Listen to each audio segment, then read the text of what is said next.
Good morning, everybody, and welcome to Money Mondays. I am Belinda Ray, the Director of Strategic Partnerships here at GPCOG, And my name's Paul Johnson. I'm the Economic Development Director here at GPCOG. and we're here for Money Mondays. Couple of quick things. If you have questions as we go through, please pop them into the chat or the Q&A, either or email us after the fact. Our emails are on the last slide. And what else do we usually say when we start? I think that's it. I think that's Yeah. it. All right. Felt like I was forgetting something. Okay. Well, then, Paul, you can go ahead and take it away. Sure. Thanks, Belinda. And I apologize for my lighting. I have all sorts of weird sun coming in through my window here, so I'm half in the shadows and half in the sun. So I have a really quick announcement before Belinda gets to the main event for this morning. We have new brownfield funding available at GPCOG, which is kind of a lie. It's actually really old brownfield funding. If we go to the next slide, I'm in the process of currently doing is I'm closing out one of our brownfield programs. So we still have our typical revolving loan brownfield program, but we have another one that's been kicking around since 2012, and we're moving it to what I would call phase two.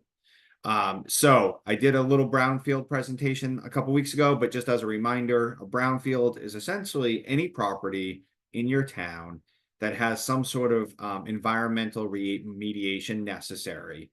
And a lot of times that need for environmental remediation is holding back development of that property.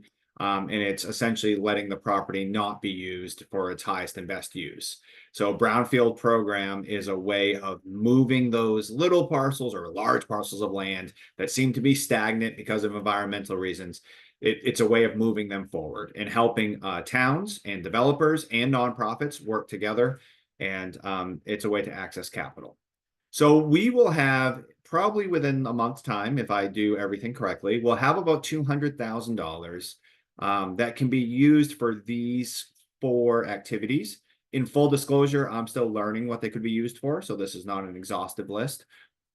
Number 1 is loan funds, which quite honestly, we have $3 million in loan funds somewhere else, so we'll probably use a different program for your loan funds. But we can use this for what's called assessment activities, which means if we have a developer or even a town or municipality that's kind of poking around in a site, but you don't know the extent of the remediation, you can contact GPCOG and we might be able to help you fund a phase 1 or a phase 2 assessment. Which what that will do is that will return a report back to you on what needs to be done and some estimated costs to get the parcel or to get the site ready for redevelopment. It could also, this $2,000 that we'll have moving forward, it can also be used for planning activities, which is a new thing for the EPA. This is all an Environmental Protection Agency program. And I'll have to learn the ins and outs of the planning activities a little bit more before I sell it too hard. But really, we may be able to come in as GPCOG and use some of these $200,000 and help you plan around a certain development or in a high growth district or a downtown area.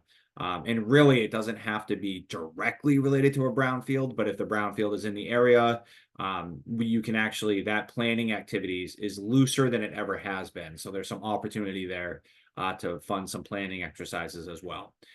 So stay tuned, but more importantly, if this piques your interest, please feel free to contact me directly and we can go back and forth. But the bottom line is here, we have some flexible funds to possibly help you with brownfields in your area. Awesome. Thanks, Paul. It's exciting to have those assessment funds because we haven't had them for a while. So this could help move some projects along, right? Very good. Yes, absolutely correct. Yes. So assessment's always like how you get the ball rolling, and we haven't had funds in a while. And we're applying for more funds actually, but this will at least free us up to be able to help you with the assessment process. Yep. Excellent. Okay. Moving on, I'm doing part 2 of addressing equity in grant applications today. Part 1 was last week, so if you missed it, go back and check it out. And right now we're going to get rolling on how do you assess your community to find out how you can address equity in these applications. So the tools, we're going to get to the tools this week, and there are a lot of cool tools out there for free and with tutorials. So I'm going to give you an overview today, but you can find out more and really get educated on how to use these tools, and you can start compiling information in advance just to know these things about your community. So first thing is that we talked last week about disadvantaged communities being something that is mentioned in a lot of different grant opportunities right now. So how do you figure out if your community or any part of it qualifies with this disadvantaged community status? So here's the first tool that can help you. It is called the Areas of Persistent Poverty and Historically Disadvantaged Communities tool. Reasons to use this and to use the others, I have this on the side, why this is important, similar for most of them. If you qualify, it determines your program eligibility in a lot of cases, but if you qualify, sometimes it affects your local match, how much you have to come up with to go along with an application, and could give you priority, gives you more points when you put your application in. So when you first go to this tool, you're going to see this little graphic right here. And this will tell you which layers of the map you want to access for these different qualities. So if you're trying to figure out if you're urban, you go to this one. If you're trying to figure out if you have areas of persistent poverty, here are 2 layers you could use. Historically disadvantaged, verify the county your project is in. I'm guessing you all probably know that. And the last one, census tracts, if you need that. These are not all the layers. This is just the first page you'll see.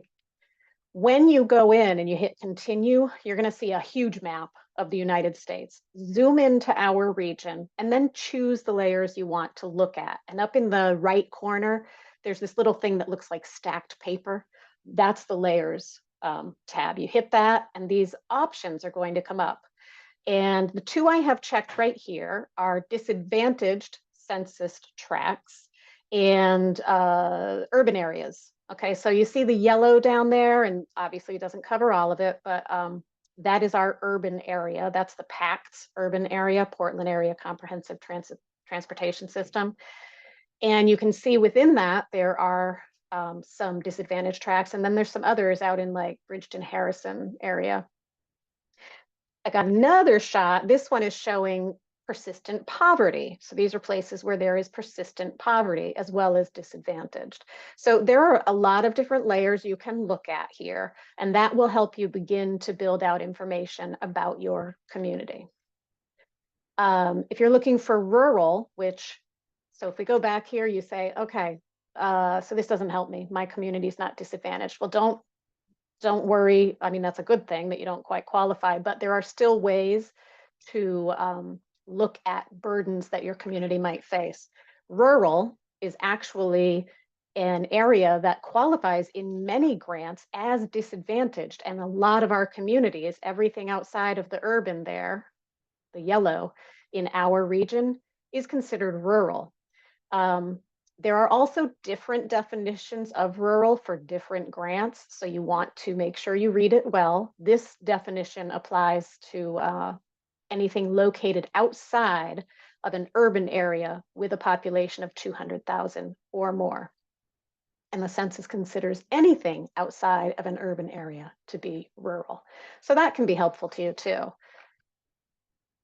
Other tools that might help you, anything that's going to help you understand your community better, will provide you with information you can use to help explain how what you're doing is going to address equity, eliminate or mitigate against burdens, and improve equity in your community. So here is some more. The USDOT ETC Explorer. When you first log in here, you get this big piece. I've already kind of zoomed in here on this one, but it will help you identify transportation disadvantaged areas. It'll show health vulnerability by rank. It shows environmental burdens, and it shows social vulnerability as well. So you get a lot of different things here as you look through. These are a couple of different layers highlighted on the USDOT ETC Explorer.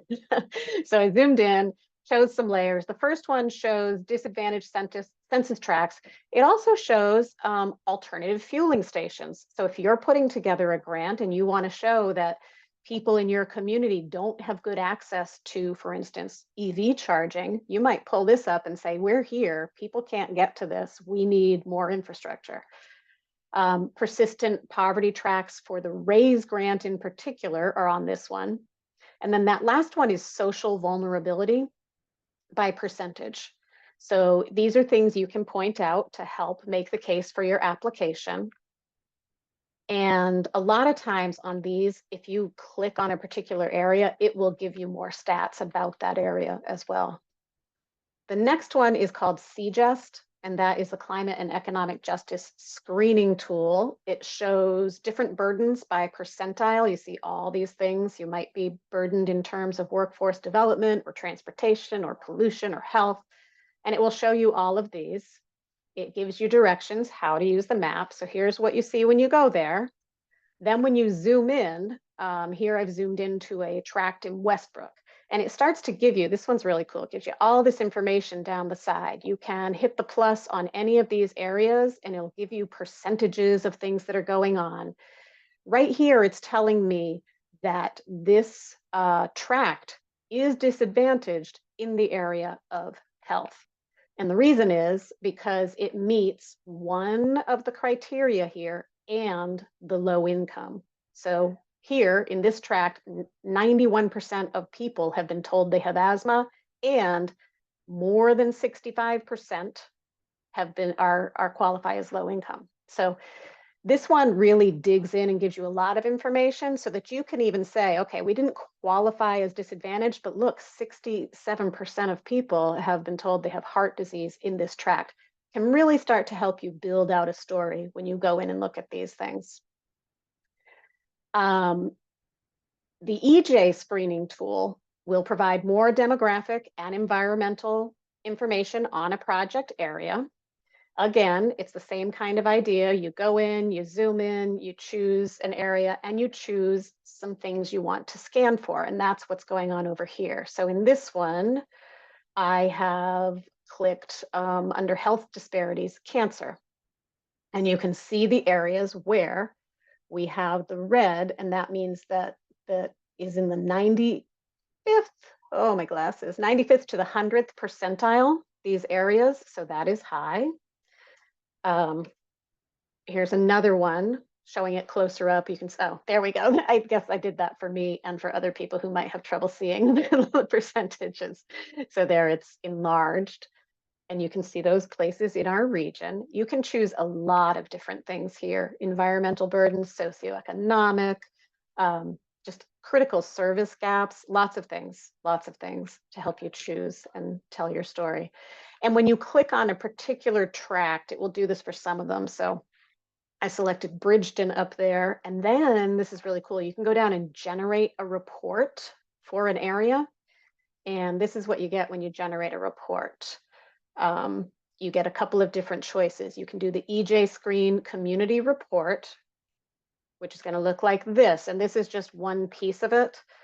So it'll tell you a lot of different things about the community, give you some indexes compared to state and national percentages, gets into these just a lot of detail so that we can see how Bridgeton compares to the state and the USA average in these areas.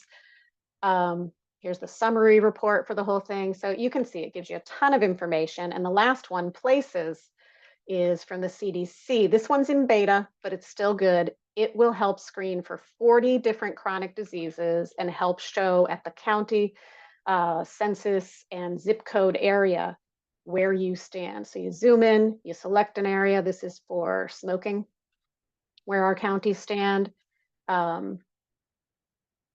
And I'm going to wrap it up here so that we stay under our 15 minutes, but you can see so many great tools that can help you tell your story of your community. And if you have questions or need anything else, please feel free to contact us. 9:14, anything to say, Paul? I have nothing to say. And your chimney sweep hasn't arrived yet, Not so yet. that's No, good. not All yet. right. No. Yeah, you really do look very artistically lit, I though. did. It's nice. I wasn't going for this look this morning, but I'll take it. That's You great. know, It's it's good. interesting, right? All right. Well, thank you, everyone, and have a great week. We will see you next week for Money Mondays. Thanks, everybody.